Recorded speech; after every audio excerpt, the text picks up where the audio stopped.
get here, get to 5-0, and I imagine they will be wanting to continue that legacy of wins. Of course, they got to get through each other first, and here comes the first chest. Not everybody's favorite thing. It's not a weapon, it's not progression, it's not even rupees that would give them progression toward buying something when they get to Kakariko.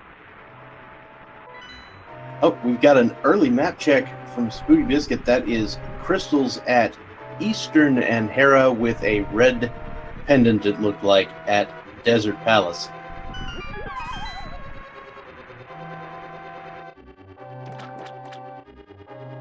And we've got Fire Rod from the uncle.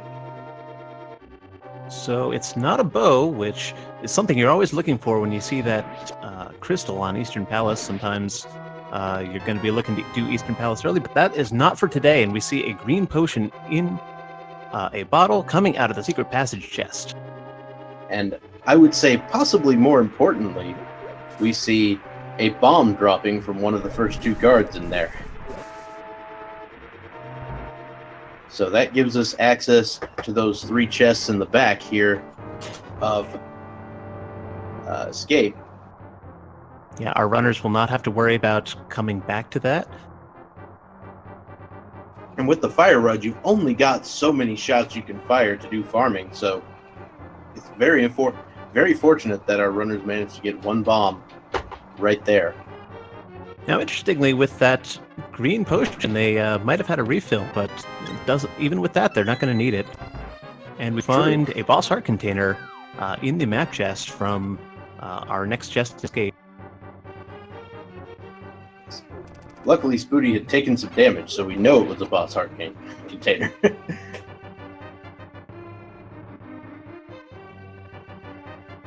Yeah, there's nothing like seeing a runner at full health pick up that heart container and just wondering if we've ever seen the Sanctuary Heart. Very true.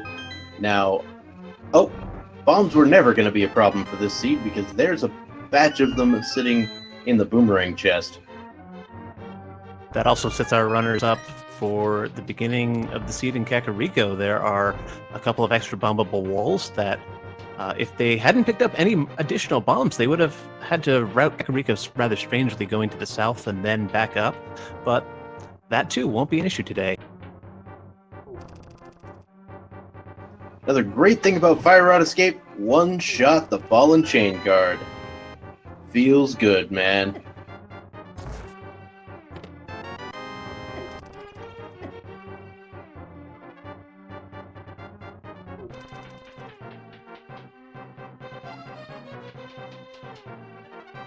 Alright, both of our runners now making their way out of the escape section.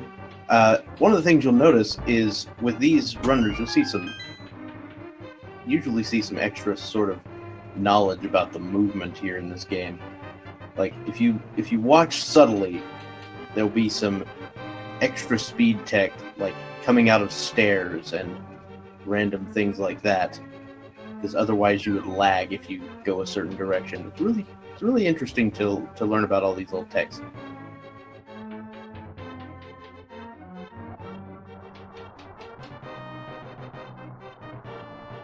As you can see, both Furaime and SpootyBiscuit coming out of those stairs actually held left for a second to avoid about half a second of lag before they could start moving. Very interesting. I think the same thing applies in Tower of Hera when you come up to Moldorm. Happens a lot of places, I'm sure.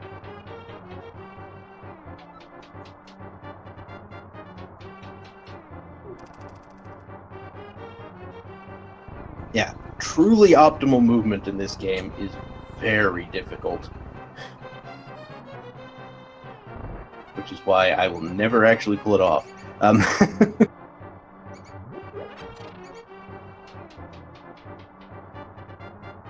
Exactly, you're dealing with individual step counters and position counters for a game that was written 27 years ago in assembly, and who knows what the programmer was calculating when they put together what happens on every frame of movement in this game.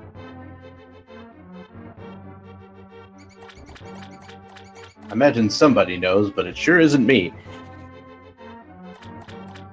Furaime gets the last key rat down, a single shot of the fire rod. Only one shot left in his magic inventory there, although we do definitely have the ability to get some more with that bottle. Now the extra bomb's coming into play there because Furaime took a hit from a rat and dropped the first bomb that they placed, expecting to drop the bomb early and use the timer to their advantage. Yeah, but that is a speed tech you generally want to do when you're dropping a bomb. But one of the things, like, if I come out of here with exactly one bomb, I'm actually walking up to the door and dropping it. I'm not taking any chances.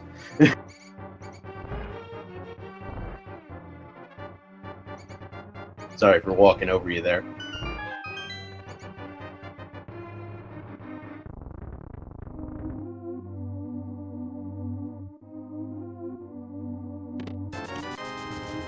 So our runners are coming out of the escape sequence with over 350 rupees. That's going to be enough for the bottle vendor and put them well on their way to enough money for the Zora item.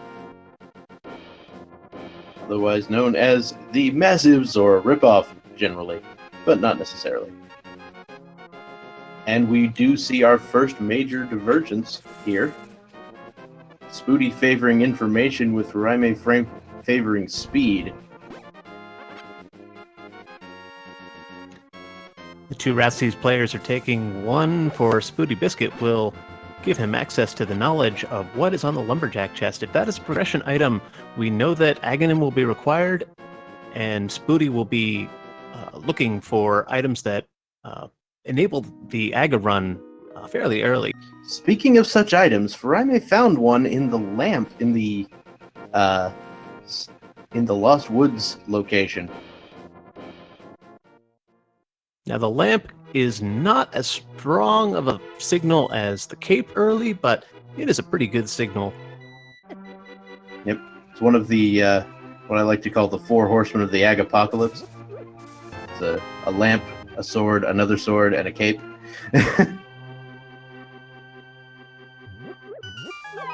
Well, if those are the first four items that you see, you might as well just go do Aga immediately out of Sanctuary.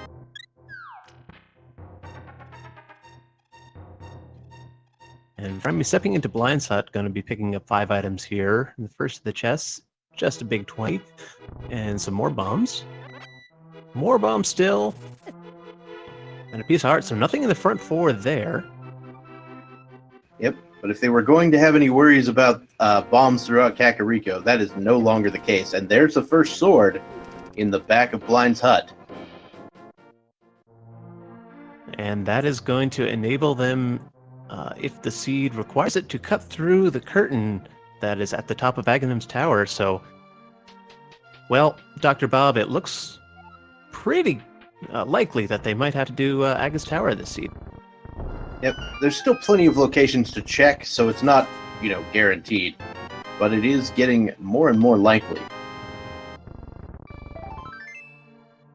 I think I would go ahead and make sure to check South Shore either way, even if I got, another sword here.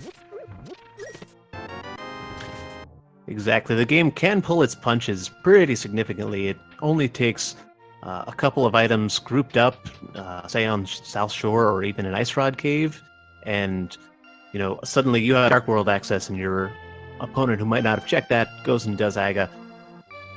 Now, that's not a play I expect out of these runners, but sometimes that can just lead to a large time loss.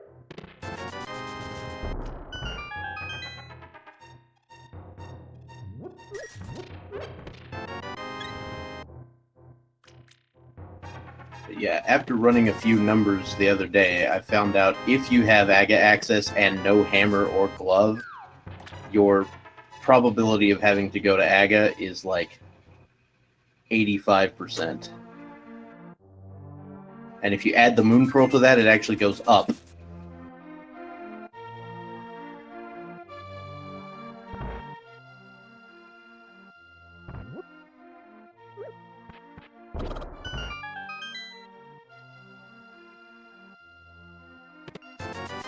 Yeah, I would definitely want to do the Moon Pearl have the Moon Pearl before I tried to do anything like that. Yeah, Pearlless Aga really only opens one additional location, so unless you have actually seen the Moon Pearl sitting on that lumberjack ledge and you have the boots, the only additional location that the Pearl could possibly be in that case is on the pyramid. Yeah, looks like we found a mail upgrade in the library, which our runners may or may not come back to get. I kind of doubt they will, considering the caliber of runner. Furaime is actually just went straight for the race game, found a big 20, decided to pick it up, because we are this close to Zora money.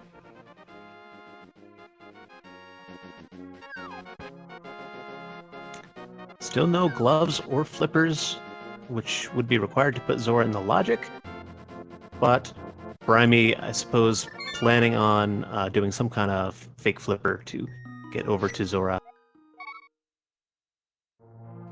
Personally, I'm not a huge fan of the fake flipper play unless you could also get those waterfall cave chests in with it. But it's not a bad play by any stretch.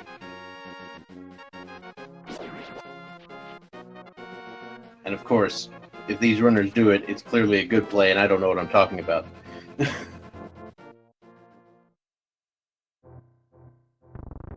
They're the ones who are 5-0.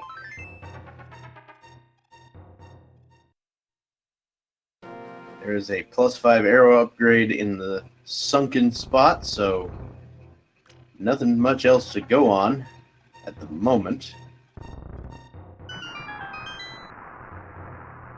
We're going to be picking up additional bombs from the crab after noting that was the drop earlier. And we'll head over to Mini Moldorm Cave. Wow. I was concerned that was not close enough to the aperture there, and Furaime proved me wrong. And that is the kind of technical placement that really just typifies these runners. By placing it there, the blast dissipates and is not a threat as Link walks in the door, allowing them to save just a few more frames getting in that door. All right, so speaking of, Furaime just found the half magic and a glove here in Mini Moldorm Cave. So with the glove, Fake Flipper starts to look a little better because Zora's actually in the logic, and so it might be something required.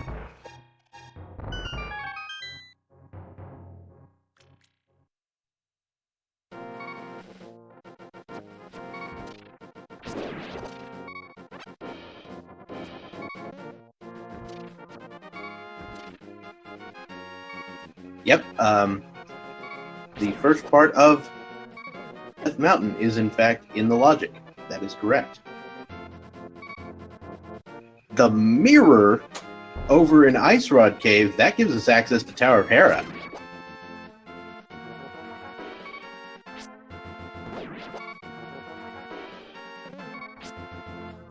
Now, having access to a crystal dungeon, especially one that's it has a chain of items required to get to it, it seems pretty suggestive that the runners would like to go up there. The seed seems to be pushing the runners in that direction, rather.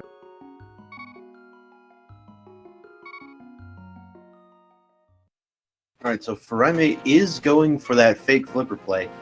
He's going to want to hope to pick up another 18 rupees along the way.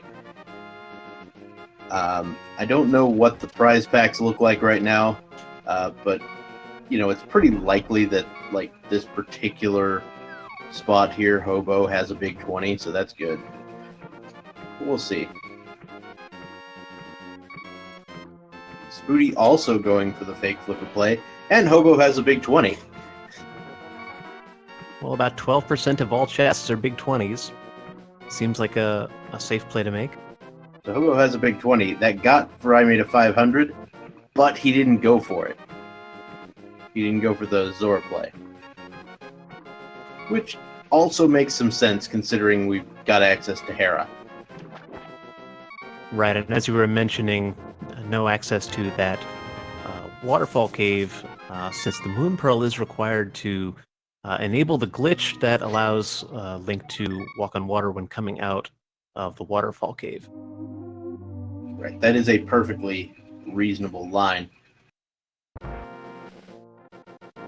Alright, Furaime is actually going to grab some more bombs, it looks like, and take the time to check the Lumberjack Cave while he is heading up to Death Mountain. Which will sort of close the gap between him and SpootyBiscuit, because that's basically the only difference in what they've done so far.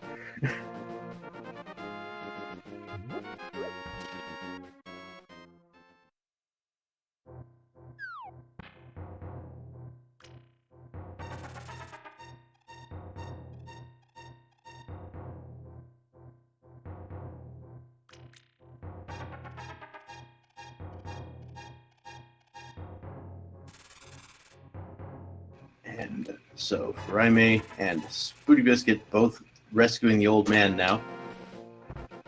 We'll see what they have, what the old man has to offer. It's bees! Yes, we found Beetorp, the bee in a bottle, the name we affectionately give.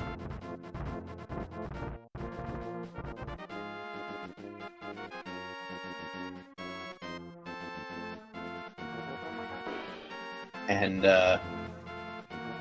so now we'll head to the Spectacle Rock area. We've got bombs on top and Master Sword inside. Uh-oh. Anybody else smelling some Aghanim? Well, you know, Dr. Bob, it is looking that way.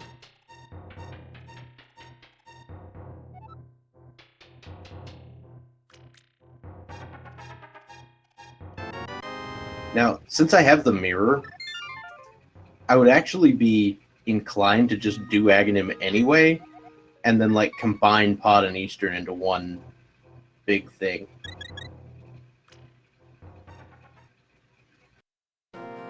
So Furaime is taking that sword and doing the bomb jump to get back out of Spectacle Rock Cave on top, whereas SpootyBiscuit elected to save and quit and reclimb the mountain.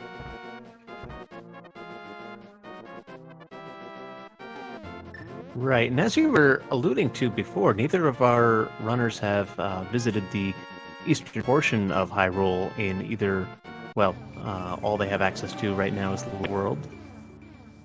But since you're suggesting that if we accept that Aghanim is a possibility, that then in that case they would want to head down off of the pyramid and then mirror back to the Light World and get both of those dungeons done. Yeah, so it looks like we had a map check over on SpootyBiscuit's screen, and it looked like we had the remaining pendants are Thieves Town as the green pendant and Skull Woods as the blue one, with the 5-6 crystals being their vanilla dungeons, Ice and Mire. Well, that's not very nice of the Seed. So Desert, Skullwoods, Thieves Town being pendants. I mean, when you see Skullwoods, Thieves Town pendants, you're like, oh, those dungeons are so easy to clear. Why? Why you gotta do this to me? And as we know, easy to clear dungeons that don't require a lot of items means that that's not very blocking for a lot of items to be on pedestal. Very true.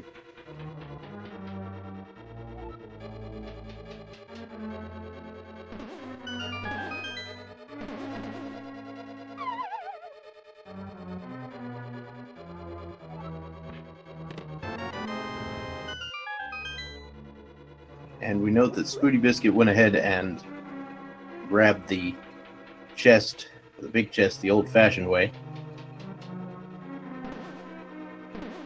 Sometimes you just don't care to bomb jump. Furaime actually accidentally activated the super speed form of Moldorm, but manages to take it down no problem, and the small key is on the boss. So it's time for coffee break strats.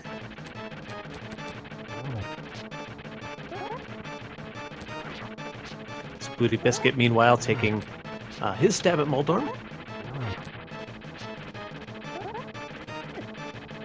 Also seems like he got a poke in there accidentally. But finishes him off cleanly. In just a moment, he'll find the key and realize that he too will have to go down to the basement. Or will he put it off until later? Yeah, I mean, skipping Hera Basement is a play I've seen some people make, but I don't expect it to be a play that these runners will make this early on when there's so little that's currently available.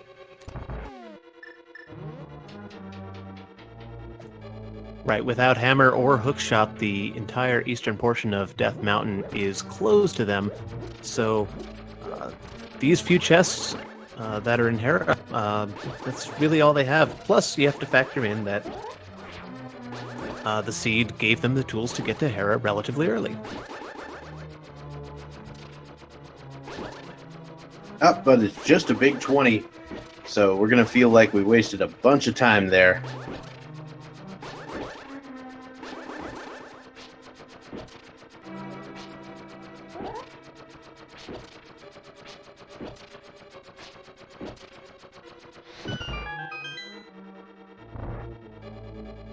Alright, so Furaime is heading over to Eastern Palace, and as many people in the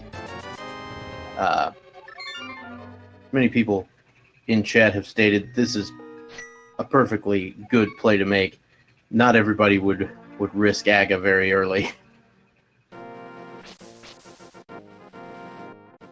Right, you have 6 more chests here, and with a glove in tote, you know, the hammer and the moon pearl could very easily find themselves in these 6 items, and, you know, you would feel the fool if you ran to do Aga. But Spooty's doing it. Oh, but Furaime finds the hook shot. Oh my. That's big. That would have been nice to have about 5 minutes ago.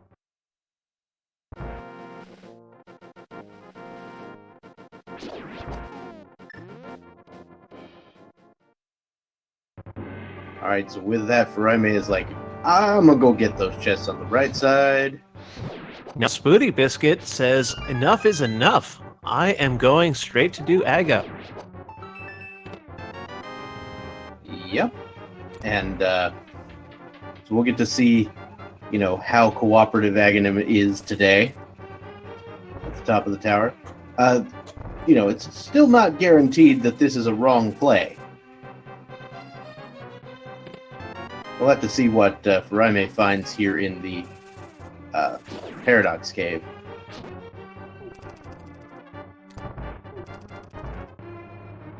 That is Quake Medallion, 20 rupees.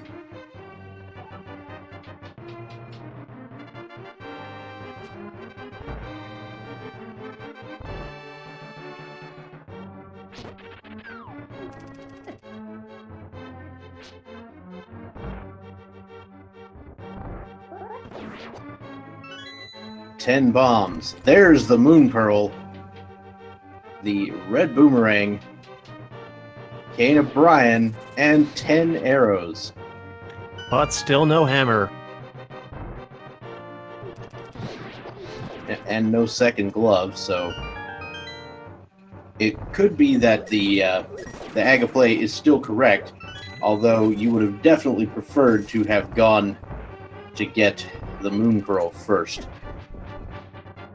Right, when SpootyBiscuit comes out in the Dark World on the top of the pyramid, he's going to be a bunny, and he's going to look to that desert ledge, not find it there, and have no option but to actually mirror back, since with the mirror and Aghanim defeated, they would respawn on top of the pyramid.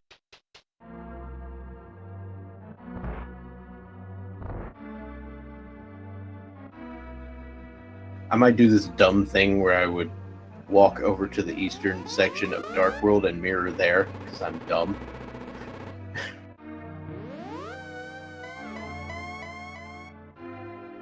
Oh, never mind. Second glove.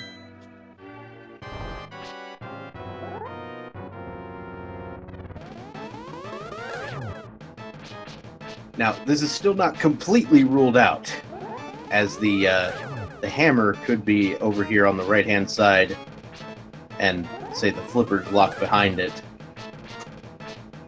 But it's going to be much less likely to be correct now that we've got access to a larger portion of the Dark World.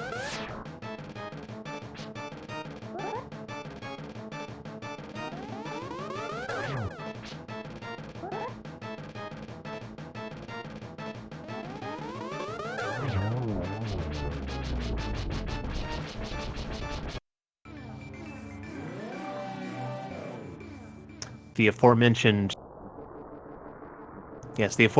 Skull Woods and Thieves Town pendant dungeons are open with the discovery of that. Oh, and the what? The bow is on the pyramid. Now what? It's like now who's winning this? That is fascinating because unless you do Aga, the pyramid is a location that you tend not to check, and SpootyBiscuit getting caught by the mirror plus Aga trap. But SpootyBiscuit is going to have that bow, and it looks like you go finish Eastern, right? Okay, I see this. He's walking over and is just going to be mirroring into Sasrul. I think he's gambling on the pearl being in Sasrul's closet, which is why he's walking over as a bunny so that he can mirror in the middle of the maze and then hop right back and hopefully do a dip into pod. Now we know that's not going to work out, unfortunately.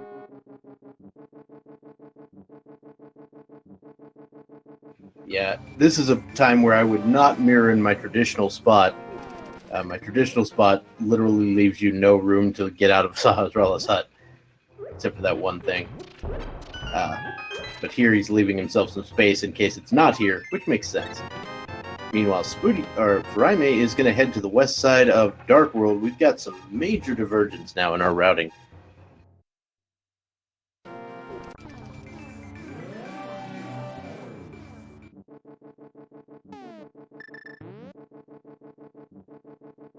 All right, now with that check of Sahasrala's closet, SpootyBiscuit picks up the hook shot, which was delayed on their side. That is going to now enable their check back up to Death Mountain, which is where the Moon Pearl is. I think Spooty just found out that Kiki does not follow the bunny. He's attempting to open pod, I guess, but that was not the case today. Furaime grabs the small key out of the right side chest of Skull Woods, goes ahead and heads to the left side.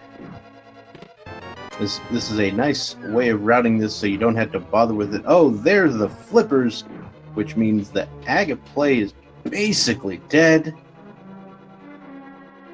Right, the flippers enabling access to the eastern part of the Dark World by jumping into the river and swimming back out on the other side. We're going to go ahead and say the Aga play is actually dead, because the only other thing that could logically happen is the hammer in Pyramid Fairy, and that can't happen because you need the hammer for Ice Palace.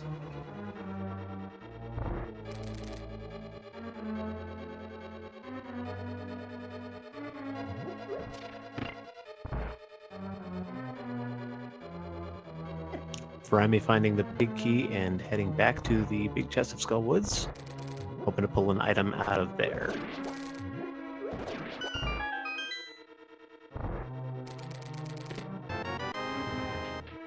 Ooh, SpootyBiscuit picking up a tempered sword in Eastern Palace. That is going to be pretty nice, especially if he ends up going over to Skull Woods like Furaime's doing later.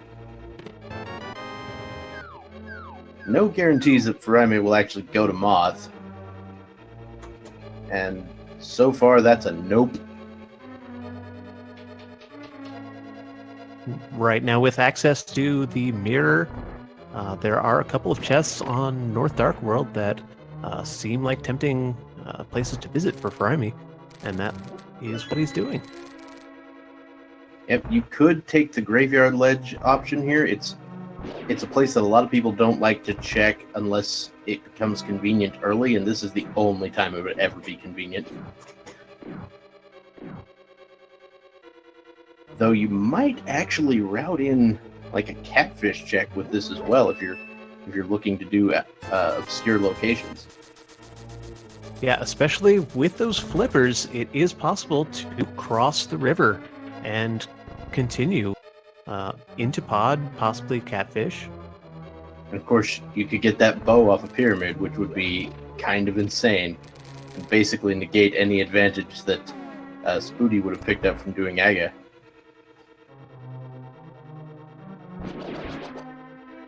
And the thing about these high caliber runners is, you have a tendency maybe to write them off if you see that another runner, their opponent, pick up an item that is in a inconvenient to check location.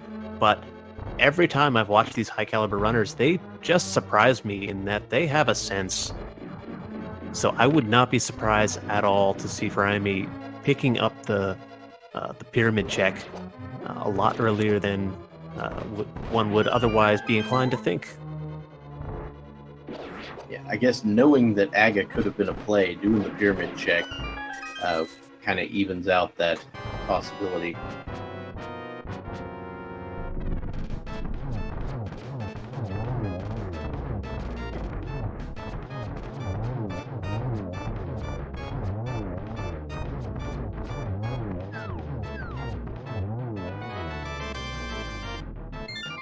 Alright, so Catfish today has just 50 rupees. I think Furaime is probably going to mirror and check some Zora stuff here. And this is a lovely outcome for Furaime. Ooh, silver arrows inside the waterfall fairy.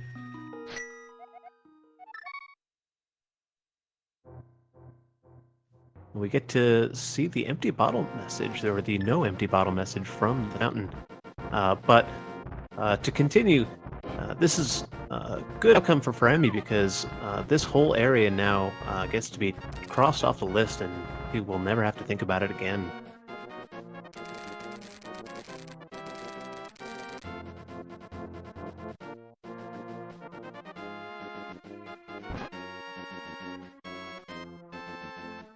So now SpootyBiscuit, having completed the Eastern Palace and killing the Armos Knights, is going to take that hookshot that they found from Sasral's closet.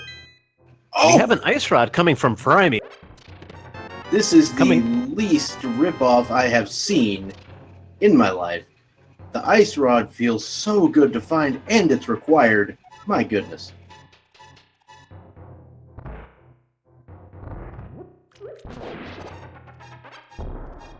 And of course, we do see that Furaime went ahead and stopped at Zora, meaning he's not going to check the pyramid for a while.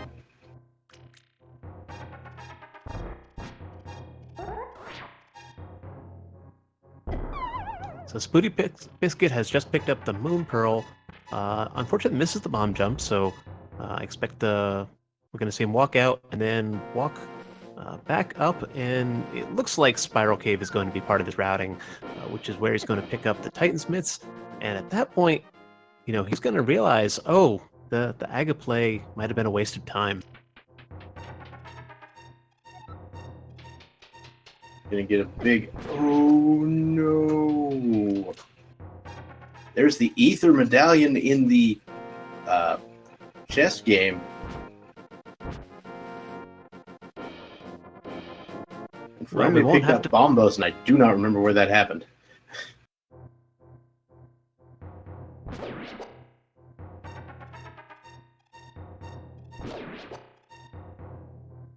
Oh, right. Hookshot Cave.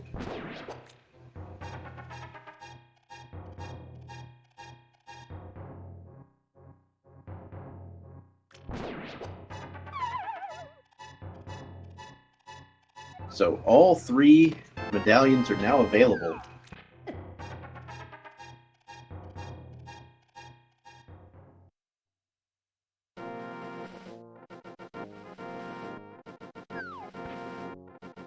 This means we won't have to marvel over the V29 tendency to put the key to a dungeon right outside or under its mat.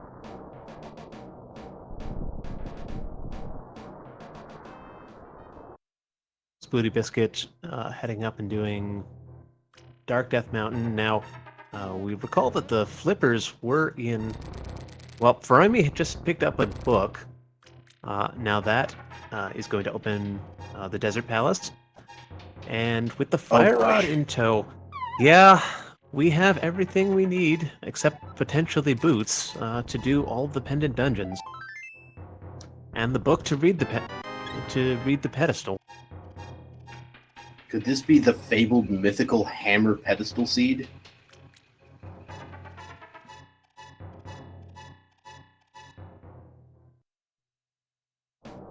I don't know if I've ever seen that.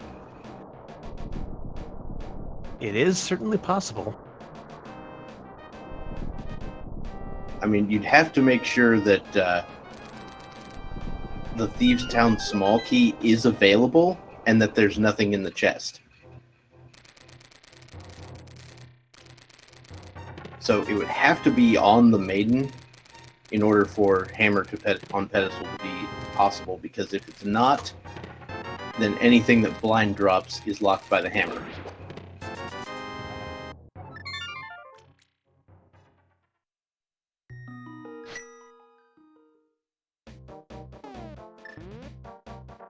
The key cannot be in the upstairs chest because you could steal the key from the room before the upstairs chest, use it to go open the big key chest door, and then you'd be locked out.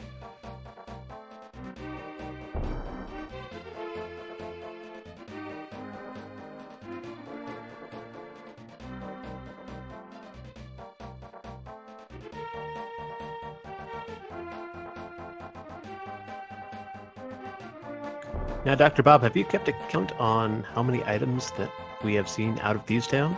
Because I noticed that Furaime has ventured deeper. Yeah, I know we found the book, and I know we found the big key, and I think we found the compass. I could look at his inventory and check if he ever opens it.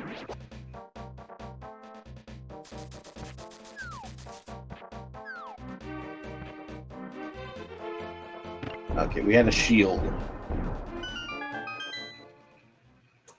So that's 3 items so far, including the attic chest.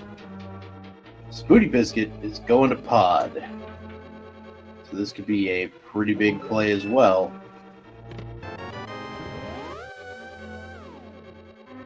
We note that we are immediately bow locked, but let me tell you, if you are in pod right now, you should probably have a bow. Pyramid's right over there. Okay, so Hammer can't be on pedestal. That is official. Can't happen. Also can't be on Sahasrara.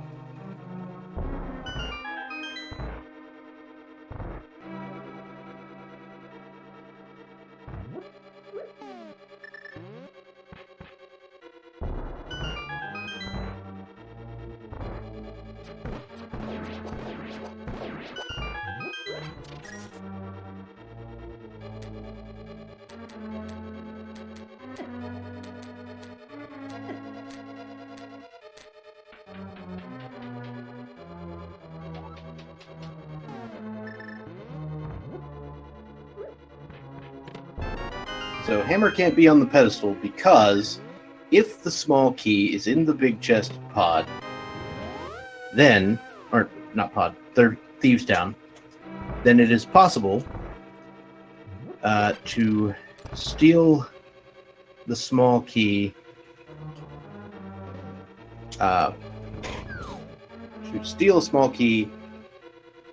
and open that door to the big chest. And that would require then in order to get to the attic that you open that chest to get the small key. Right, since the replacement small key is behind the hammer, but you can still waste the first small key getting there, it is going to require that the hammer be accessible without requiring that second small key. Yeah. If the small key is on the big chest, then blind and anything behind it is hammer locked. Which is a very interesting fact to know. And can come into play. So, for example, if Sahasrella turns out to have an important item, we will know that the hammer can't be behind it. Or if Pedestal turns out to have an important item. Yeah, this observation could have long-lasting effect. I have seen it come into play in at least one race this tournament.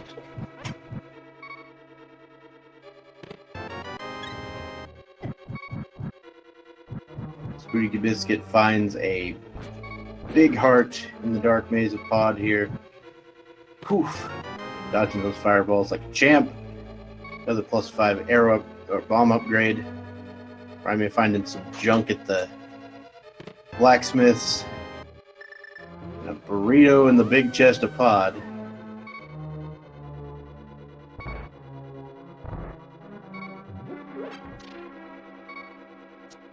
And Furaime sets out on the Dark World tour with the purple chest in tow.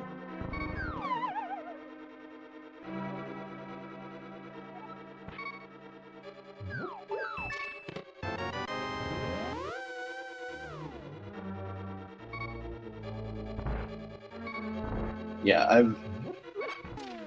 I think the big key chest might be a small key, but don't hold me to it.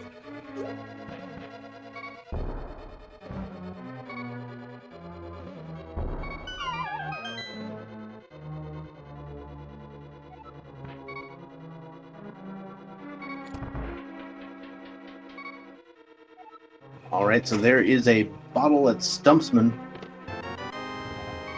It is the compass, which means, interesting, Spooty could have finished pod. He's missing the hammer at this point, so... Oh yeah, you're right, the hammer. There's that thing that you gotta use to get there. I don't know what I'm talking about.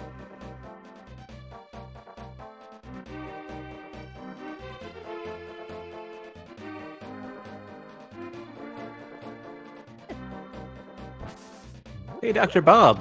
Furaime's coming up on a little location that we like to call Hype Cave. What do you think's going to be here? I mean, we're running out of hammer spots, so we should probably find it soon. But it's not there. Hype Cave is basically trash. Best item being the 300 rupee prize that's, interestingly enough, also there in vanilla. Ah, yes. I've been sort of learning the NMG route a little bit, and I'm like, oh yeah, that's a thing, isn't it?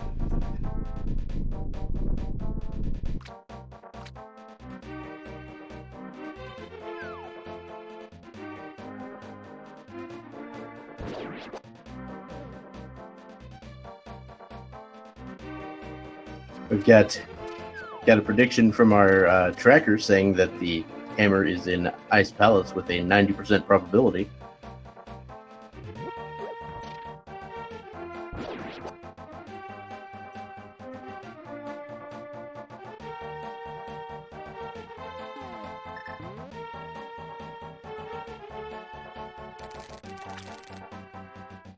So Furaime is finally going to go turn in that purple chest, and then we might see the weirdest check I know. I doubt it, but we might see it. The fact that Furaime walked away from the portal leads me to think otherwise.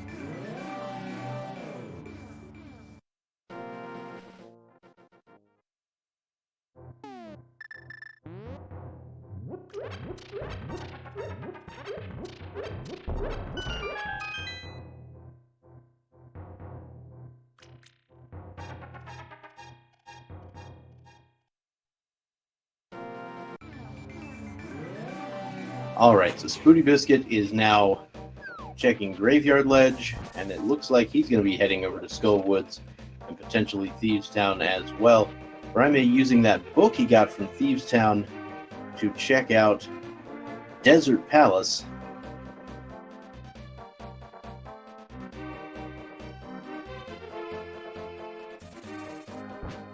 Now, on the completion of Desert Palace, assuming that Furaime follows through, that will be the second of 2 pendants that will be in Furaime's possession. Now, we have no knowledge of what's on PED, so, beyond just going for items, it feels like Furaime's plan at least somewhat likely includes head at this point. It's quite possible. Furaime just found both items for Desert right there, which means we're boots locked out of Desert. Big keys on the torch.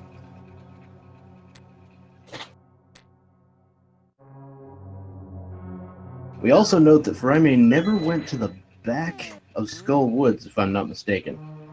And I believe there's still one item left in Skull Woods.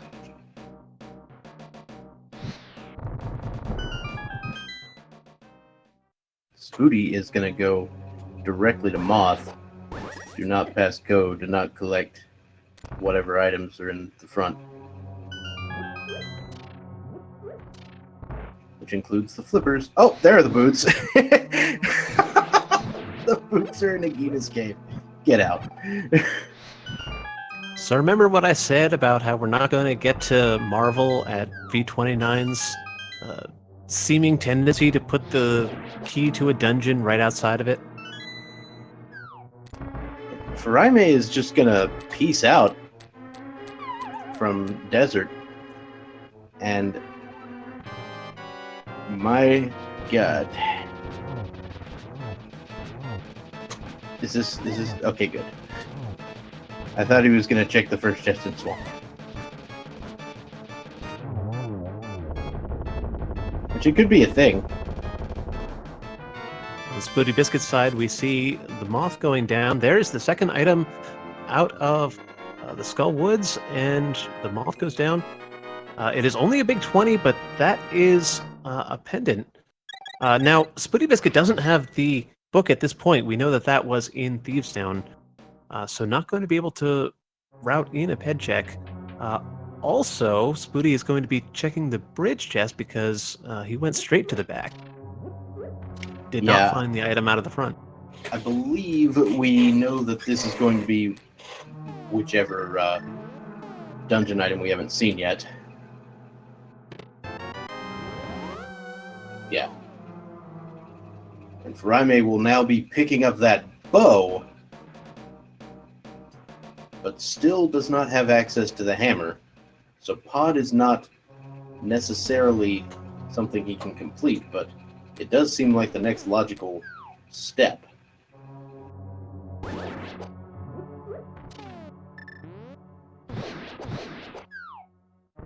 Especially having that green pendant, you can go ahead and turn it in at Saha's Rala while you're at it.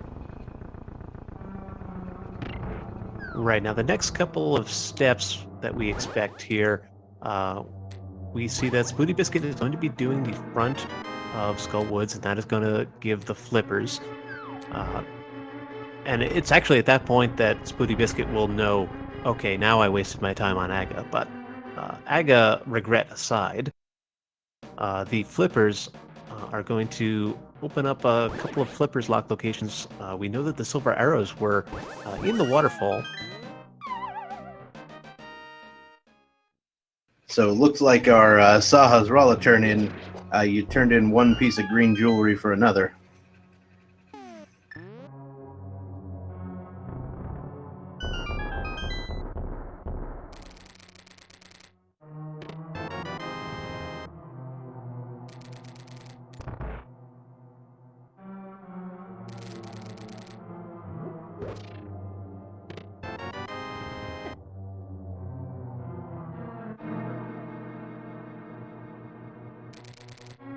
Furaime is going to head into Eastern Palace and take care of that, he'll be able to pick up the tempered sword while he's at it.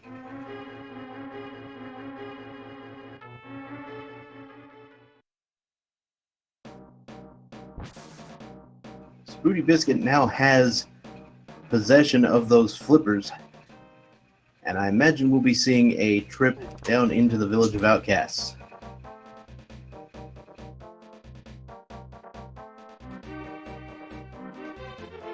Now, it was here that Furaime picked up the book, so this could lead SpootyBiscuit, well, in a number of directions. Could go to desert, could go back to Ped and see what's there.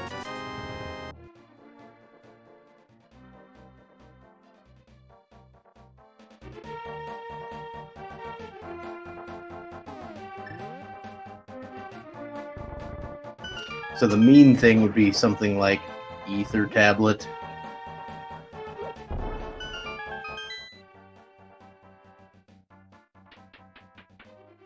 The game introducing yet another climb of Death Mountain. Yeah, though, you know, if I'm Spooty, I'm thinking, oh my goodness, I just bailed, or I just did AGA when I didn't need to. Now what do I do? And maybe you make plays like go to Ether Tablet, being the least likely play to pay off, but still could be helpful.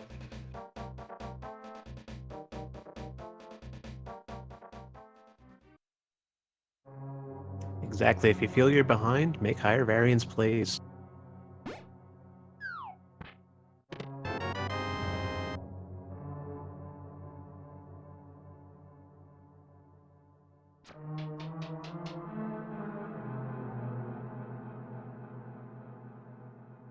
Yeah, basically, with what we know that some sort of progression has to lie at either the Ether Tablet, the first chest of swamp, or like the first 4 in ice.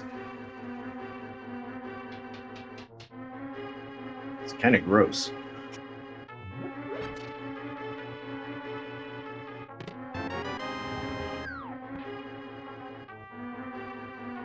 So Ice Palace, you say? Yep. Ice Palace could definitely be a thing.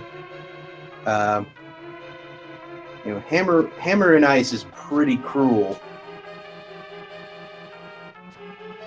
Not that the seed has any sort of malice.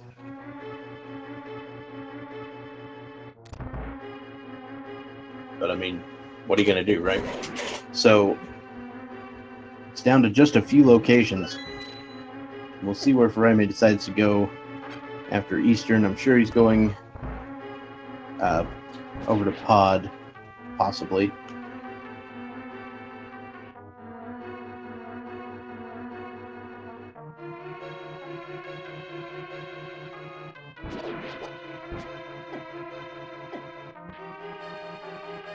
Yeah, he put that portal outside for a reason. Right, Pod being right here is the sensible play, but, you know, in a vacuum, you're presented with 2 dungeons that are both hammerlocked that you can't complete.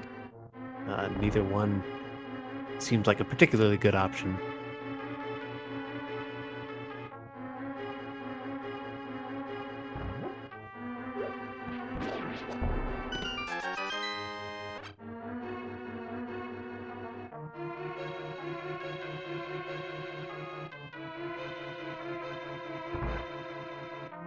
Alright, SpootyBiscuit gonna go ahead and finish off Thieves Town here. We've got an item over there at the Maiden's Chest, plus good old green pendant from Blind, which of course just turns into a green rupee, which is dumb.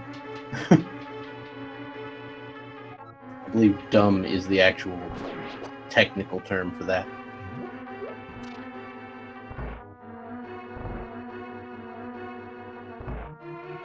Furaime doing an interesting move, going down the right side of Pod first, then picking up the big key in the left side.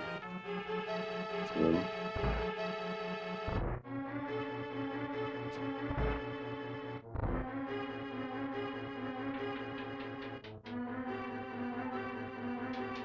I suppose the thinking there being that if the dungeon is not bow-locked, there being a key in the first room, you can save opening the door and just never have to pick up that key.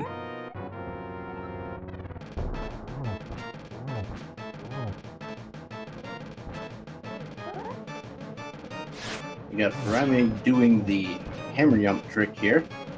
Some nice little pause buffering to make it happen, so we can clear out this dark maze in one fell swoop.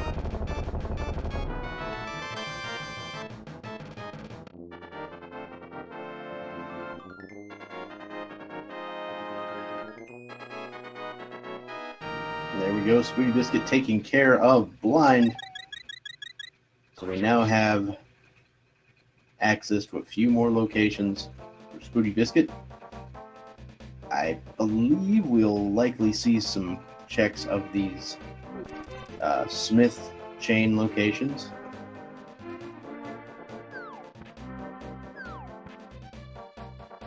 Beginning with the digging game, of course. Both runners now following in the other's footsteps, and now we know there's no progression to be found in either of these locations, so there are just a small handful of locations left.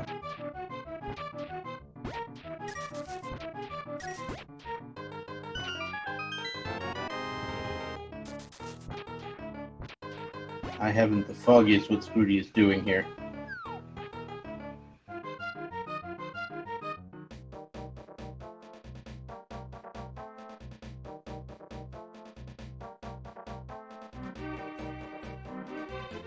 Looked like we were trying to set up some sort of formation, but it's lost on me.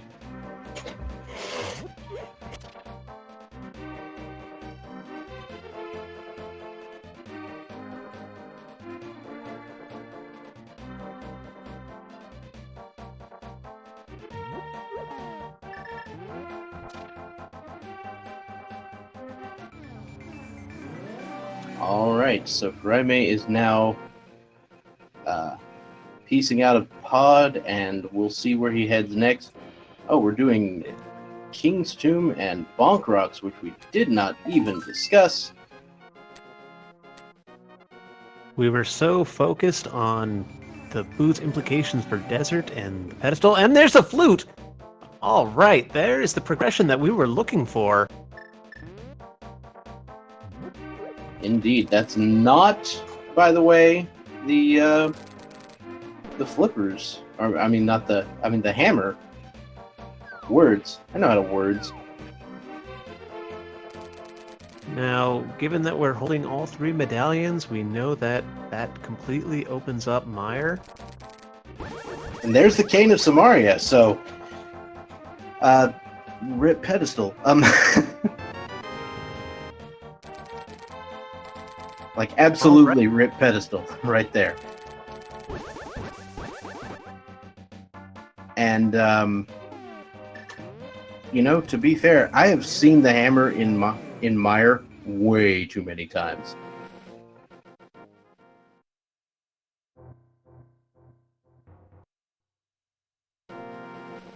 Everyone prepare to say hi to everybody's favorite swag duck.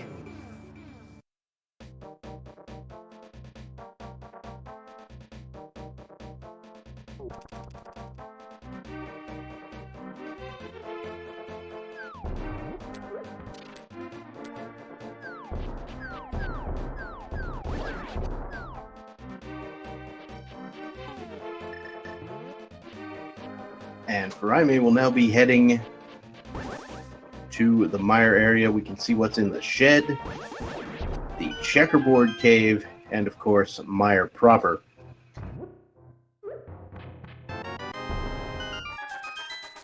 That is Big Love in the Meyer shed. Now, as we see, Go ahead. As we see Furaime heading into Meyer, we have to remember back to the desert that he chose not to complete and leave unfinished. That is now going to be a time save that's in his pocket. Yep. So this is a seed that kind of preyed on the meta routing for this particular time, because basically nobody checks Agina's cave early, and that's where the boots were. And that led to so many locations, so many important things. You know, both the flute and cane in the 2 bonk locations. That's almost unheard of.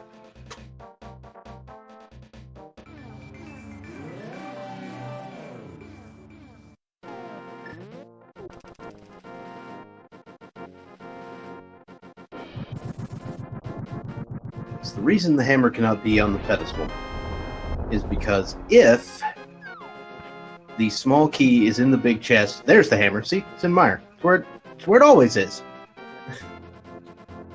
But anyways, if the small key is in the big chest of Thieves Town, then you could steal the key on the way up to the attic, open the door to the big chest, and then in order to complete the dungeon, you would need the hammer to get the key out of that other chest. That is why that particular situation locks the hammer. But there's the hammer for Furaime, and that, if I'm not mistaken, is actual go mode. Yes, at 1 hour and 1 minute into this race, Furaime has reached go mode.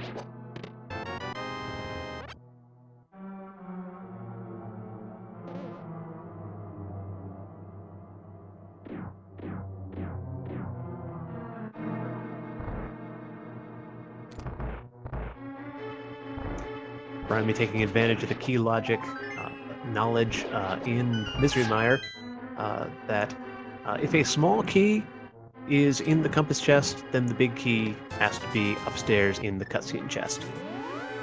The opposite doesn't hold 100% of the time, but is more likely than not to put the big key on the right side of the dungeon.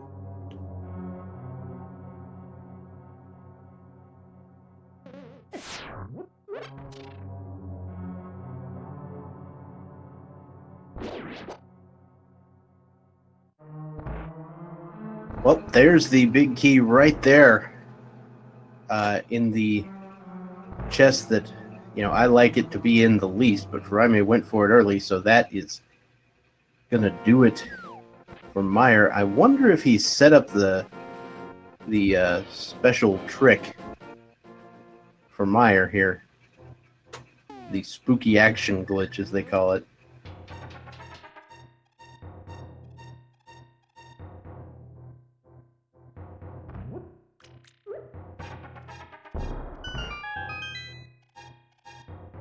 Spooky action, yes, a new glitch that was discovered very recently. SpootyBiscuit picking up their boots, and they might be tempted to.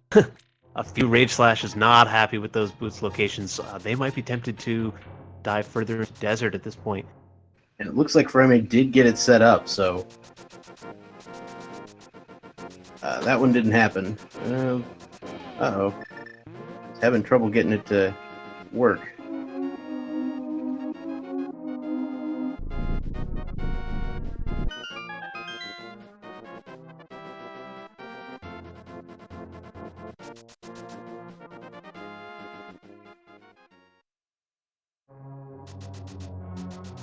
Alright, so Spooty is now heading into desert. We'll see what this holds for him. He's got the boots. And it looks like he's already been in here once, so he's actually going for the pedestal. Looks like.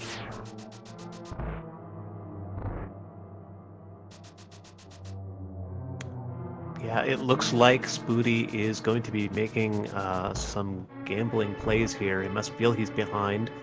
Makes sense when you find the boots at an hour into the seed in Sphere 1.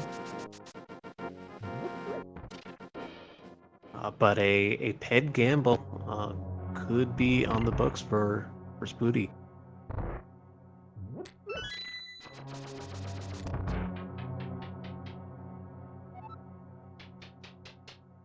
Furaime with a nice and simple clean kill of Vitreous using those silver arrows. Very quick and clean, 10 silvers, 2 to the main eye. Yep. Now, if Spooty were just looking for the hammer, this would not be a justifiable play. But because the ice rod is still at large for him, this is definitely a play you might make. Unfortunately, we know the ice rod is at Zora, so many of these items were available very early. This is, I think the logic on this seed is like 6 spheres deep or something. Like, it's really shallow.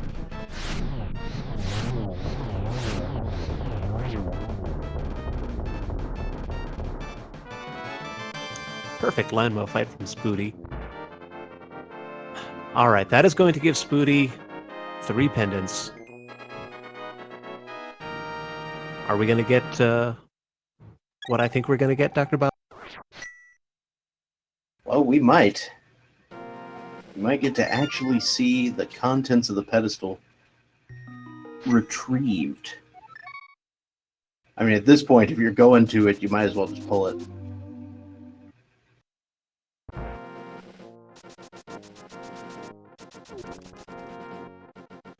But Spooty's going to go for the bonk locations, and I think that is going to change his mind, perhaps.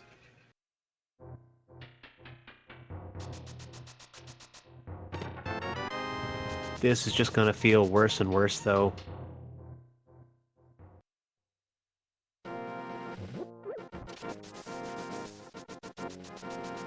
So Furaime is making his way through Swamp Palace. That is going to be, you know, just a blink and you miss it clear.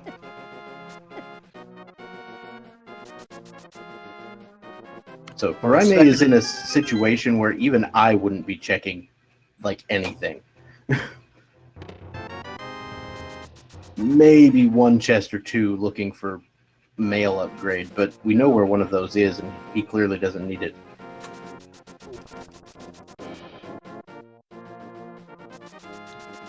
And in the meantime, Spooty has picked up the Cane of Samaria, so that opens his mire.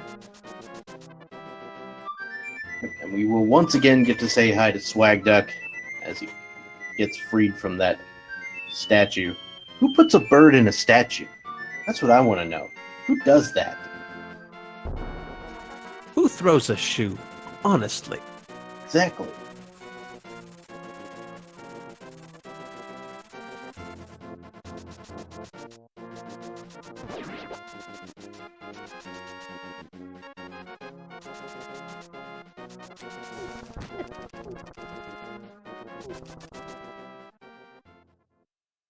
Oh, Spooty's going for it. Ladies and gentlemen, he's got him. We're going to the pedestal, so we will get to see what sort of debated this is.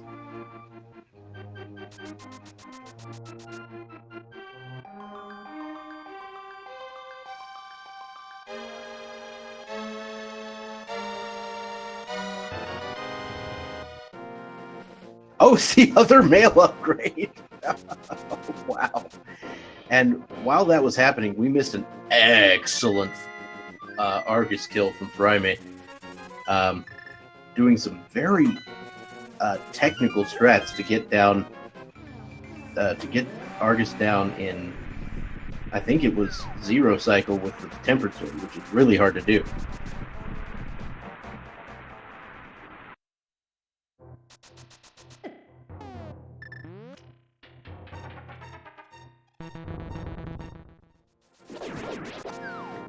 Now, as I understand it, the 0 cycle being only possible if you get a hook dash, that is a precise input of the Y and the A buttons on the same frame once for every single puff that you kill. Something to that effect. You've got basically, so it's like you can do with the butter sword, where you just kind of hold out the sword and do the hook shot and just pull them in.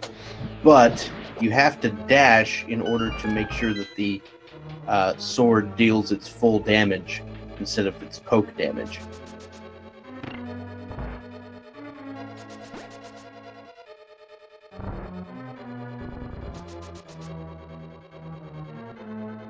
Yeah, the other mail is on the library. That's where we know it is.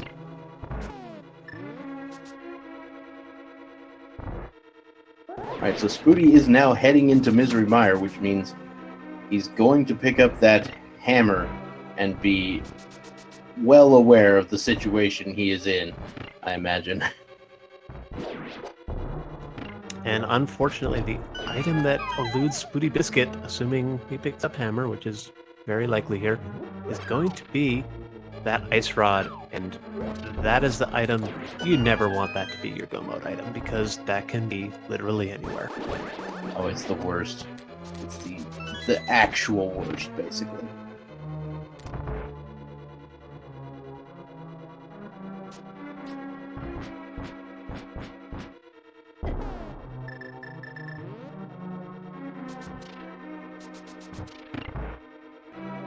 Furaime just flying through the Ice Palace, not stopping to pick up any chests, even the convenient ones.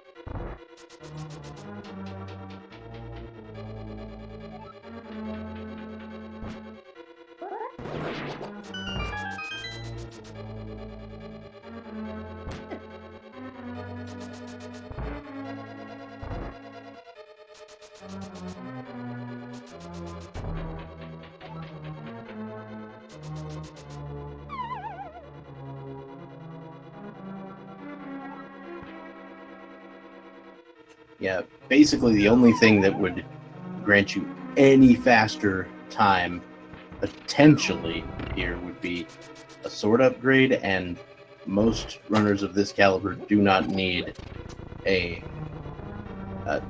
butter sword to get the 1 cycles on Ganon.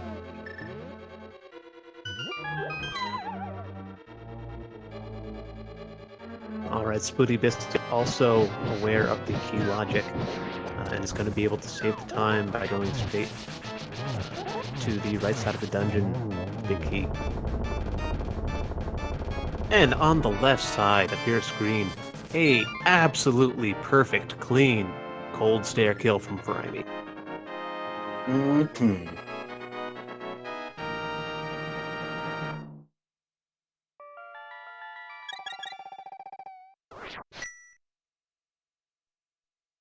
And there we go. SpootyBiscuit picks up the big key of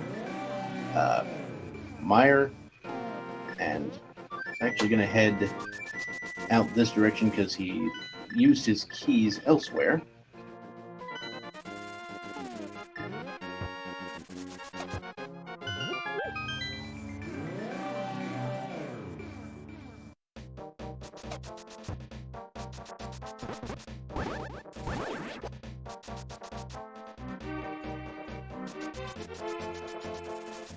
So Furaime is now headed to Pod.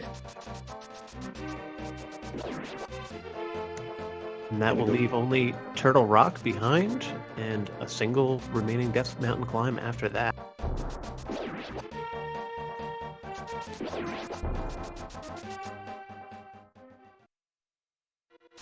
SpootyBiscuit running down to 1 heart here and going through the dark rooms in Mire. Not having powder. And I don't think any of the bottles that they picked up have potions built into them. This is going to be an interesting go of it for Spooty. I mean, he's giving it everything he's got. Because at this point, he basically knows he has to be massively behind.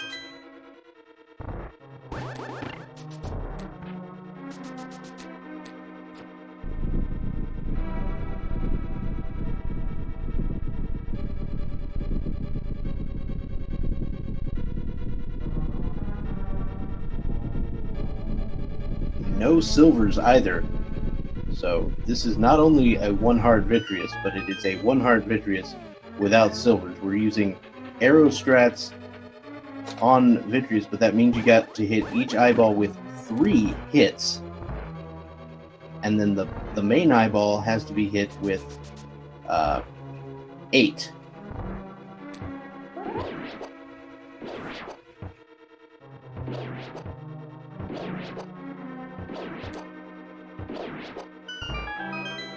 means in all you would need a complement of 35 arrows to take down Vitreous with just arrows, and that's if you don't miss. But SpootyBiscuit making it look easy.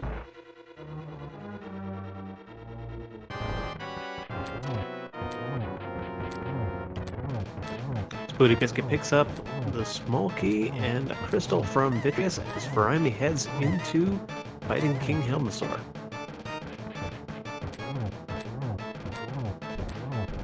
Full health here, so Furaime can attack Helmasaur with Reckless Abandon, and a single silver arrow finishes the job.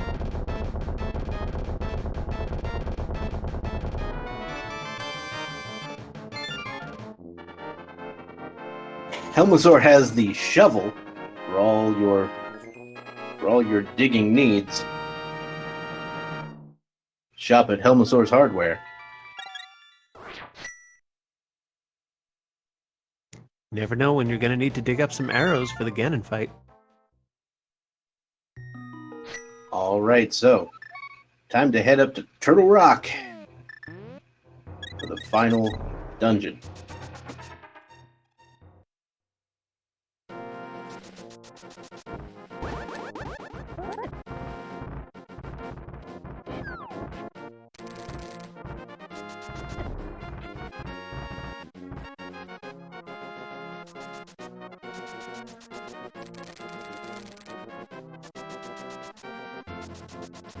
Now, SpootyBiscuit is going to be heading into Swamp. However, with the ice rod still missing for him, it's highly likely that this is going to be a full clear, and that is just going to cost even more time, unfortunately. Yep, unfortunately, he's got to get to Zora before he can finish this seed. And it's entirely possible he may actually head to Turtle Rock looking for the ice rod before he goes to Zora.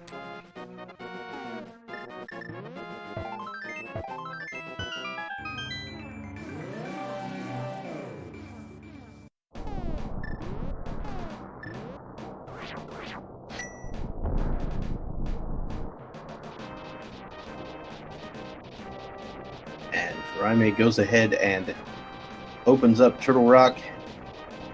Medallion. I was gonna say, did he do the medallion dash? He sure did. Yeah, so doing the you know how the hook shot dash and the spin dash activates the super speed state. Well, so does the medallion dash.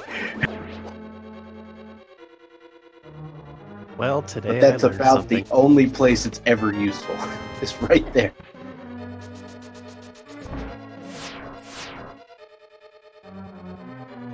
Now, does that also activate the medallions? Is it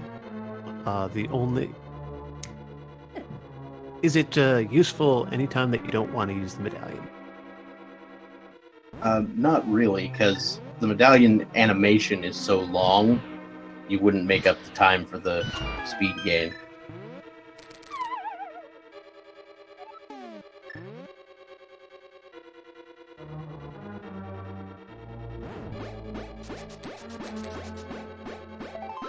Yeah, there's basically no scenario in which Spooty doesn't eventually get the silver arrows, because they're basically on the way to the ice rod.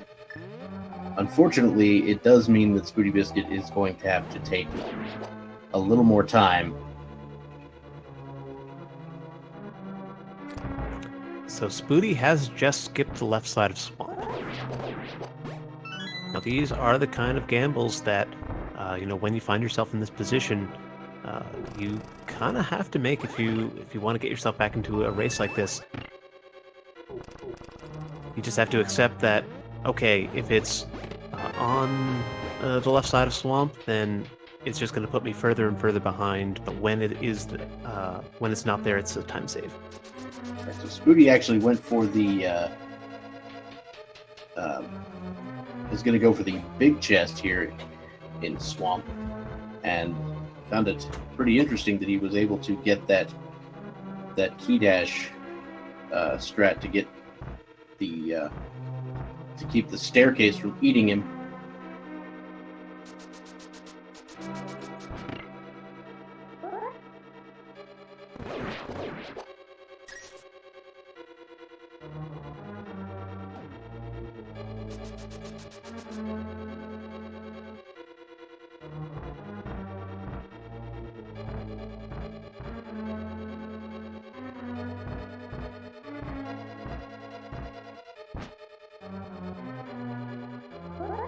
Flutie nearing the end of Swamp after finding nothing of consequence. Meanwhile, Furaime steals a key from the Poke Room, knows that the item that is in the Lava Room chest can't possibly help him.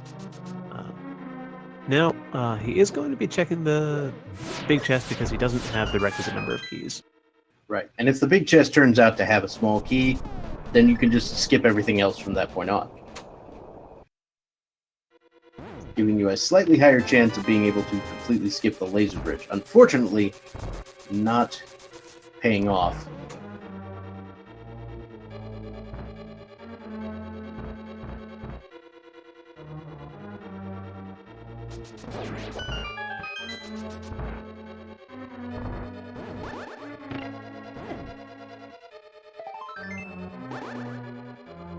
Yep, last key is on the laser bridge. That means that the item in the lava island chest is in fact a small key.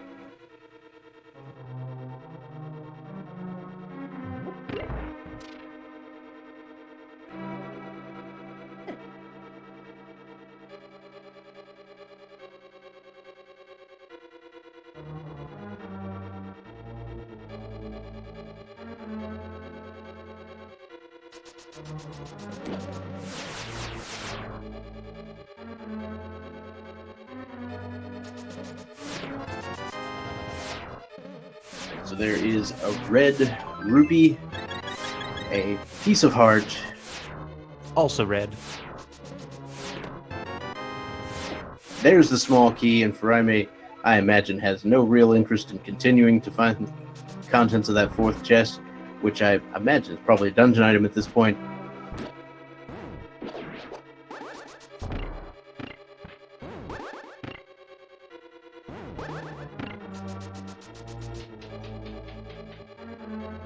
Flutie transmuting his green pendant. And he heads back to Pod to finish that off.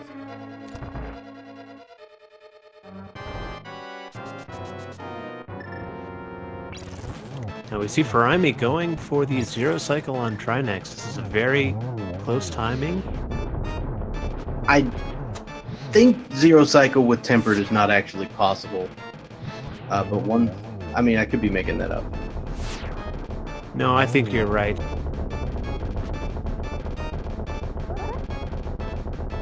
Or it might be like TAS only or something.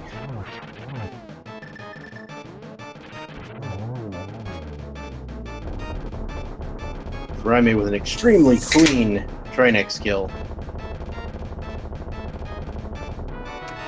And Dr. Bub, that is Furaime's 7th crystal, so you know what time it is.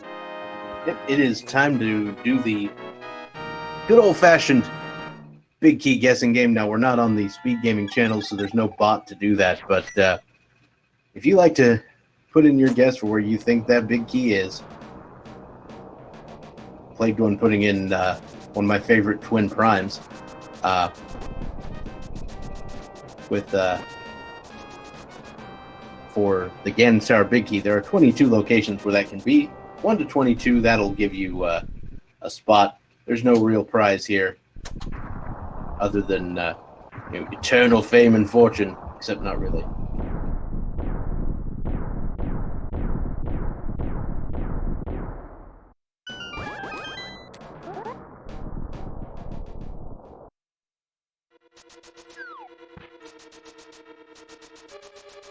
All right, first 2 chests in Ganon's Tower. We've got a blue rupee and just a compass, meaning we will not get the chance to immediately go right side.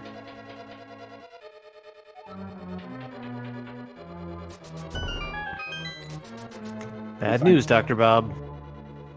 Rip me. But we got a small key, so I'll take it.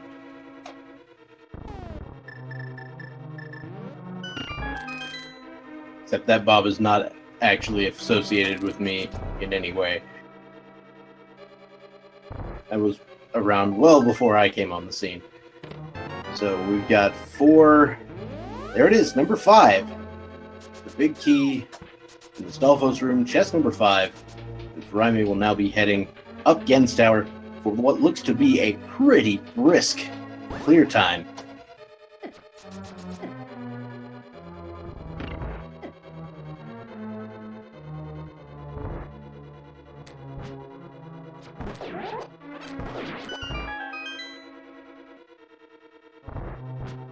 Furaime using rapid dashes to position the mimics. Not a strat that I see all that often. Yeah, other people decide to use ponytas, but some people use rapid dashes. Sorry, I'm bad.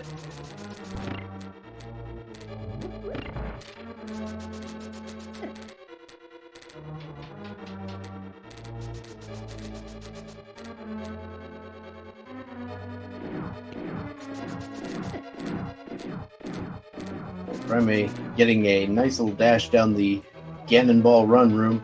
Not quite getting all the way there, but that is perfectly fine. At least you stayed on the bridge.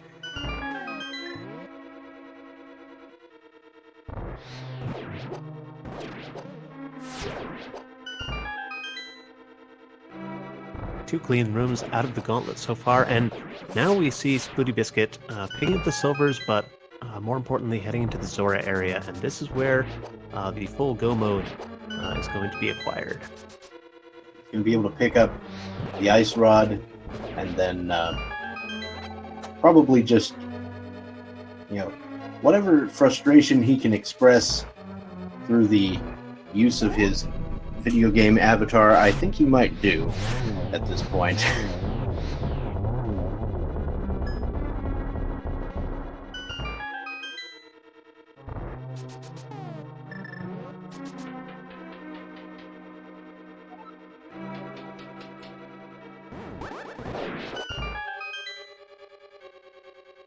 Alright, Furaime getting through the Wizrobe rooms on the way up Ganon's Tower. This second one is a little trickier than the others, but he manages to pull it off no problem. But it feels even better when we get it on the first try.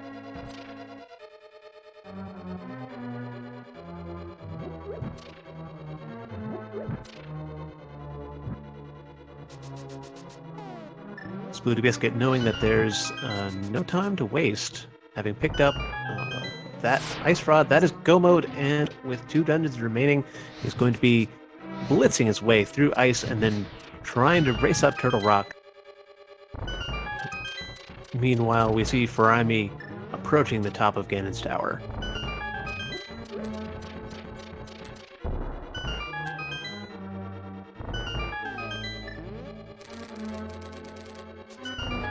SpootyBiscuit will probably reach Cold Stare around the time Furaime reaches Ganon.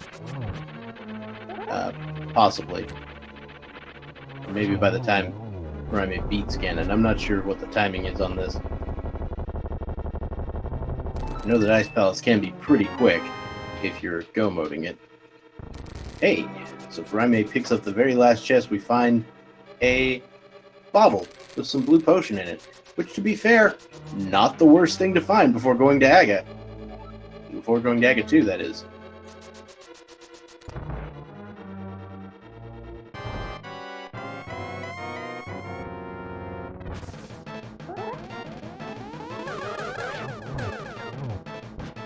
We know it can't be any other male. Oh, So, the triple. And the second triple! The double triple from Furaime. That's going to get him to the Ganon fight as quickly as humanly possible.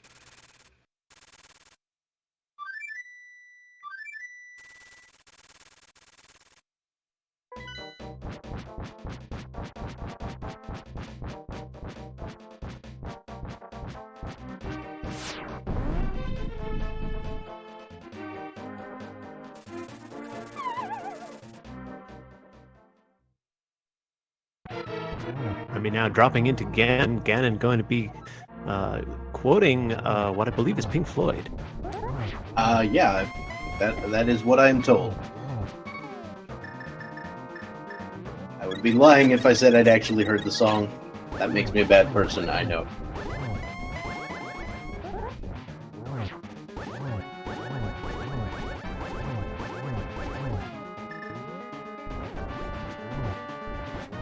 Furaime just missing the Furaime just missing the one cycle on the first phase of Ganon.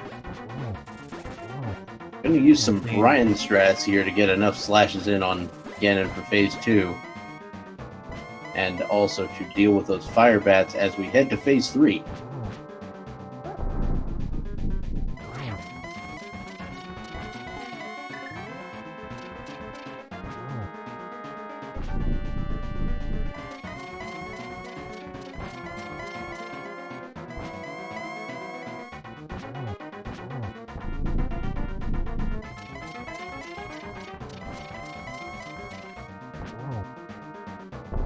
Yeah, Furaime probably does feel pressure because, you know, the boots were available super early if you made the Again Escape play. And Ganon finishing his warp, Furaime getting an immediate double, followed by a second double, the double-double for the fastest phase 4 of Ganon that I believe is possible for a human.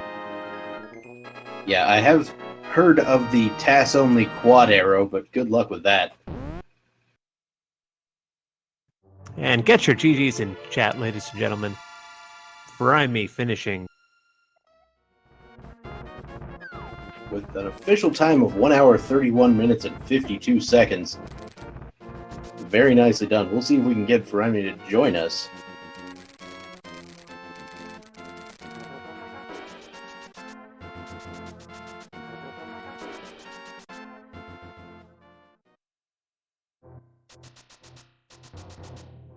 So while that Ganon fight was going on, SpootyBiscuit has finished off Cold Stare, is going to be racing up Death Mountain and finding their way into Turtle Rock.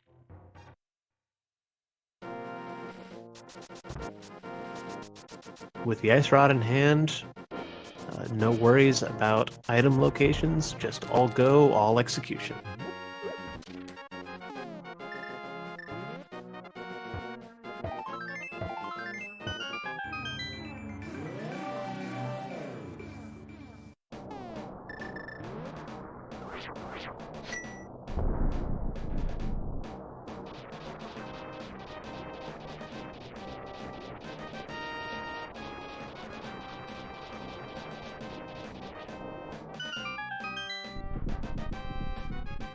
All right. SpootyBiscuit entering Turtle Rock. This will be a pretty quick run through. We know that the Gen's Tower key is pretty early as well, so I imagine Spooty will be finishing pretty soon. 15 minutes or so.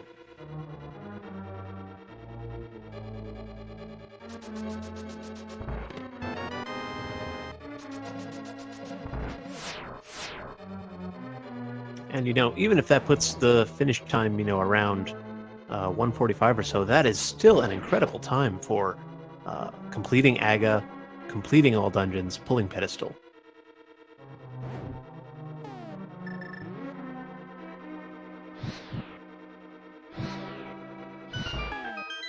All right, looks like Furaime is not really comfortable on the mic right now, so we will have to forgo that interview, but it has been an excellent race for him, and that was a, sick time.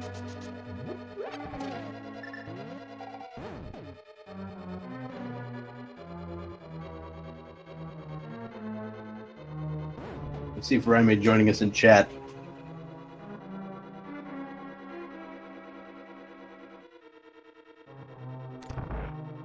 Well played. Well played on that run.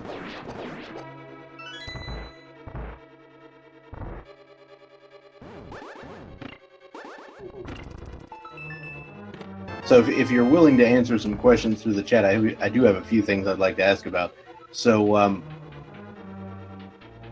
was there any point in that run where you felt like your opponent might have might have found ththings before you. Did you think you were behind at all? I mean, I don't know how you could feel behind with the way that went, but maybe you did. You're where you skipped Thieves Town, apparently. Yeah, Spooty did Aga 1 before heading to Sahasrara. No, he got boots well after you as well. Yeah, nobody actually went to Agina's Cave until you did, and that is a spot that you could have gone to very early, but it's very outside the metagame right now.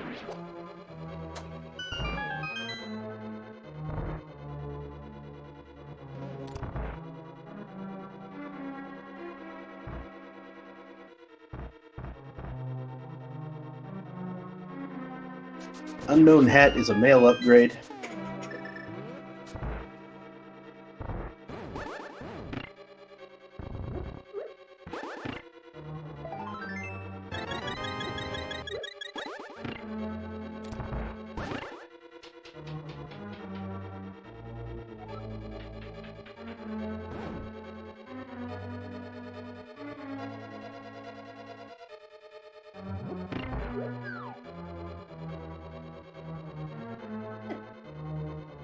Yeah, so we thought that the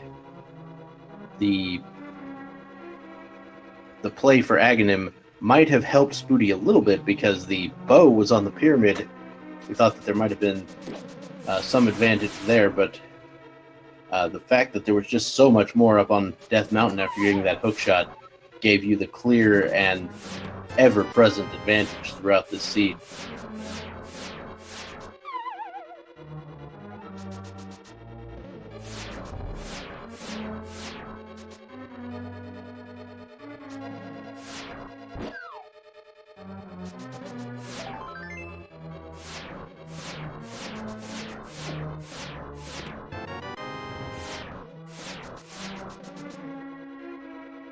So I think, Furaime, that you were aware, once you'd found the ice rod and you knew that the hammer was the last thing you were looking for, that pedestal was not possible for the hammer.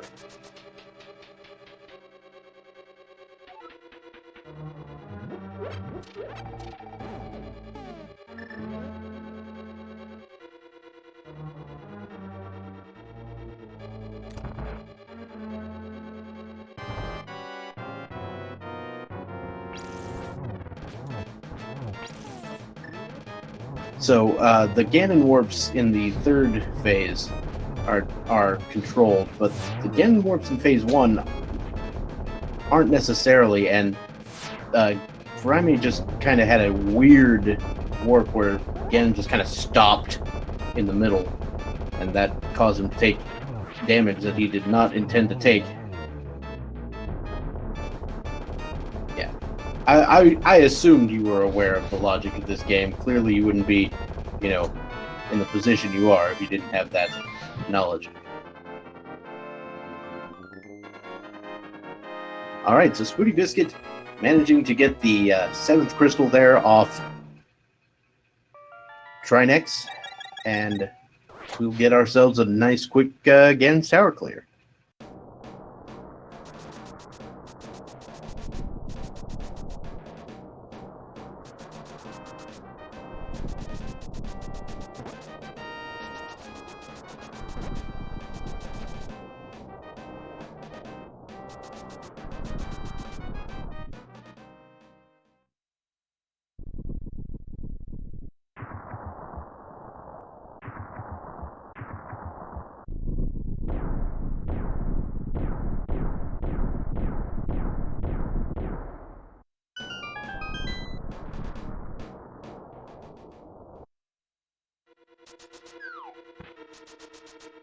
Now, as we see SpootyBiscuit making their way into Ganon's Tower, going to go with the Hope Room.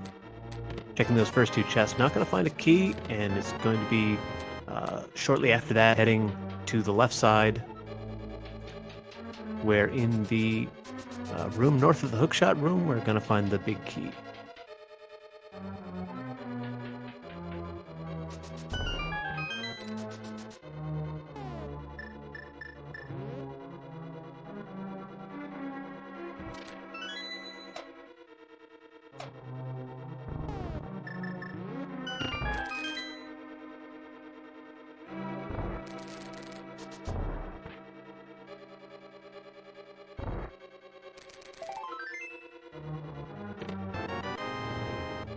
Now, with a big key and 2 small keys in hand, there's absolutely nothing else that SpootyBiscuit needs to collect to finish this game, and will be speeding as fast as they possibly can, straight up the gauntlet, fighting Aghanim, and on to Ganon.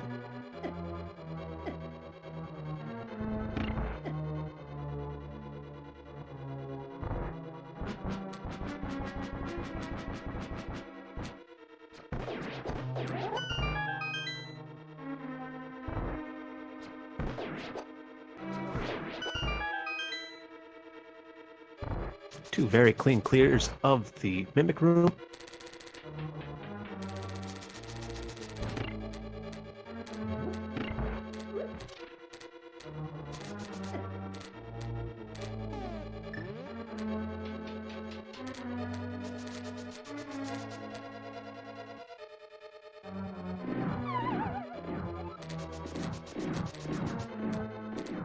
SpootyBiscuit electing to fall into the pit in the Ganon Ball run room, and starting the gauntlet immediately, clearing the first room. When you fall into the pit immediately in Ganon Ball run room, you have enough iframes to dash straight across and never worry about stopping or slowing down for a single cannonball.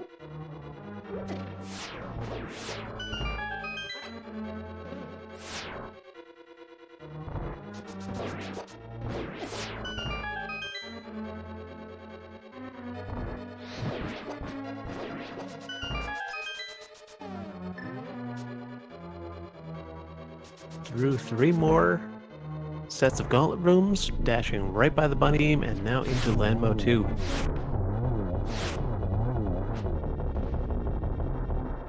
And excellent fight with the silvers, yeah, sorry.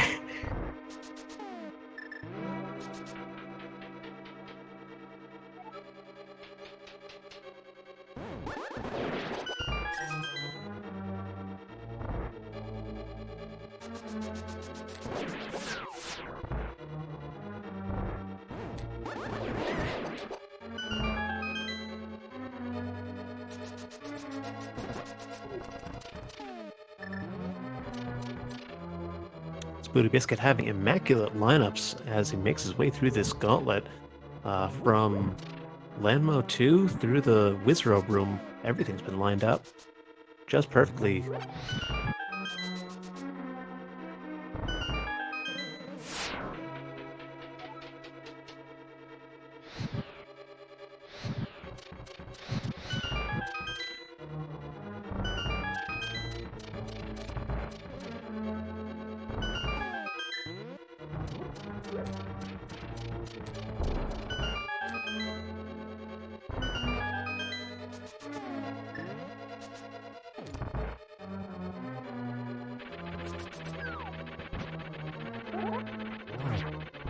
Alright, so the Moldorm 2 fight hits. This will give us that chest to reach the final stretch, where we can face off against the Geometry Wizard. We'll see if Spooty can pull off the same wizardry that Furaime did with the double triple.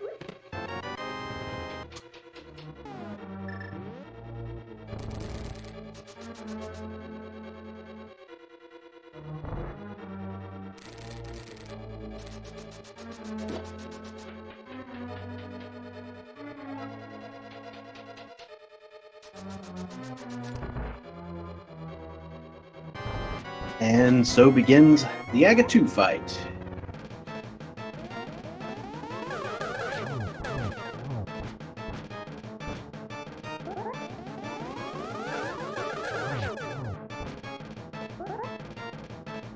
Gets the first triple, but only a double on the second cycle. 1 hit remains, and that is going to do it. Aga 2 is down for SpootyBiscuit. All right, there we go. And it's time to go fight Ganon. Now, this Ganon fight will be a little bit easier because Spooty has some mail upgrade, so that will be a slightly easier run. And of course, picked up that blue potion in the final chest just to make it that much easier.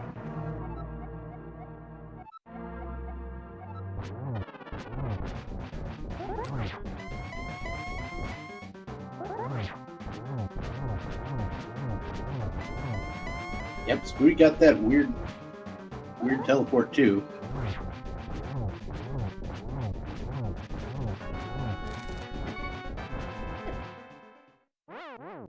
Oh! Spooty takes a beefing.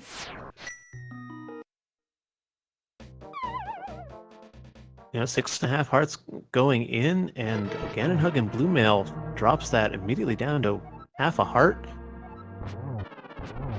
And then in no position to get out of the ring of fire bats with just a half a heart remaining.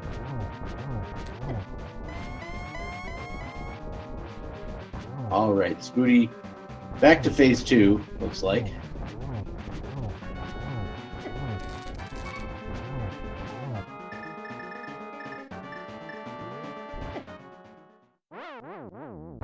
Oh, attempting to use the blue potion, not quite getting there in time. I'm gonna have to give it another shot.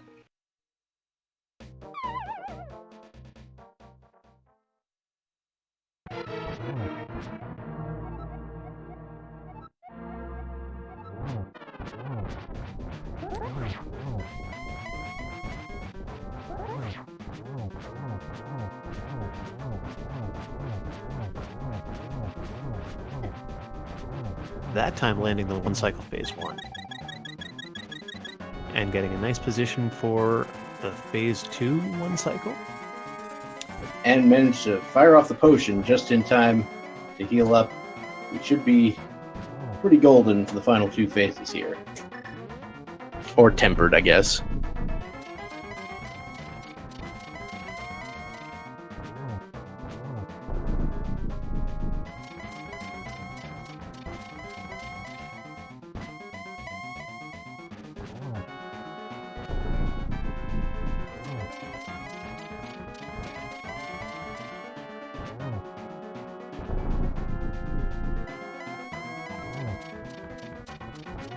And the final strike of phase 3 sends the tiles falling.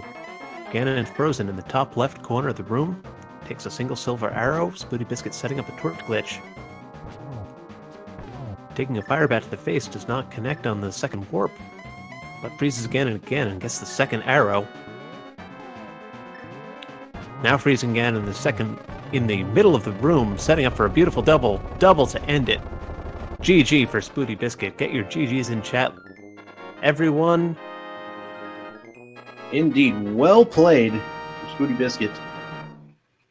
Official time as he walks in the door of 1 hour, 48 minutes, and 40 seconds.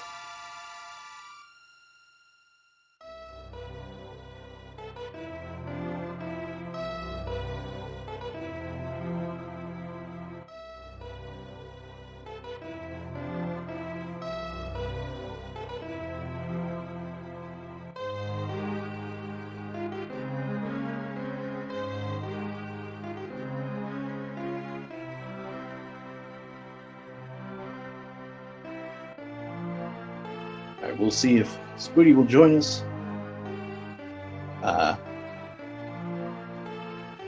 Spooty says, "Welcome to my lesson on how not to read a seed." In the chat, I certainly understand that.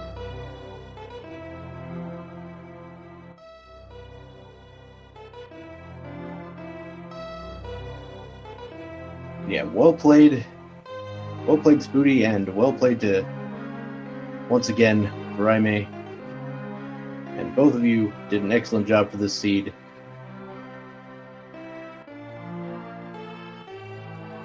Well done.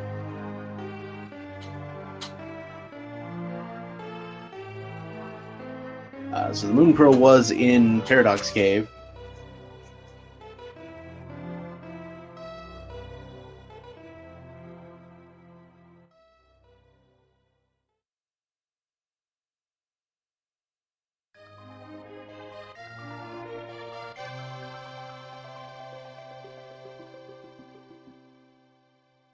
All right, so I guess Spooty is gonna talk in the chat as well. So I think we'll go ahead and start to wrap things up as far as the stream goes. Once again, thank you to both of our runners, Furaime and SpootyBiscuit, for putting on this great show today. And of course, thank you to our people in the background. We had Reg on Tracker, and we had Hanson with the restream. Very nice job for all of those involved. And of course, thank you to you, Alpha Channel, for the job you did there today. Oh, my pleasure, Dr. Bob, and it was absolutely wonderful working with you as well. All right. If you're looking for more rando action, there's a little bit going on still on Speed Gaming 4 and Speed Gaming 5. Oh, it looks like Spooty will join us for a little bit. So maybe we can do that.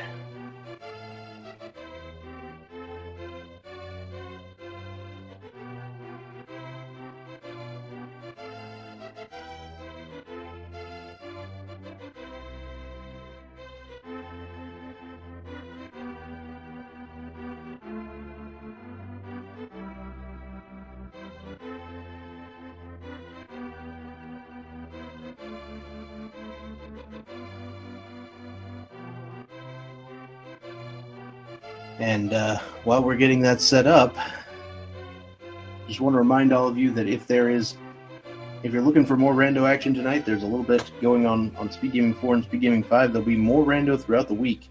So make sure to follow all of these channels. And, the runners here did an excellent job. Giving them a follow, indeed, would be pretty nice.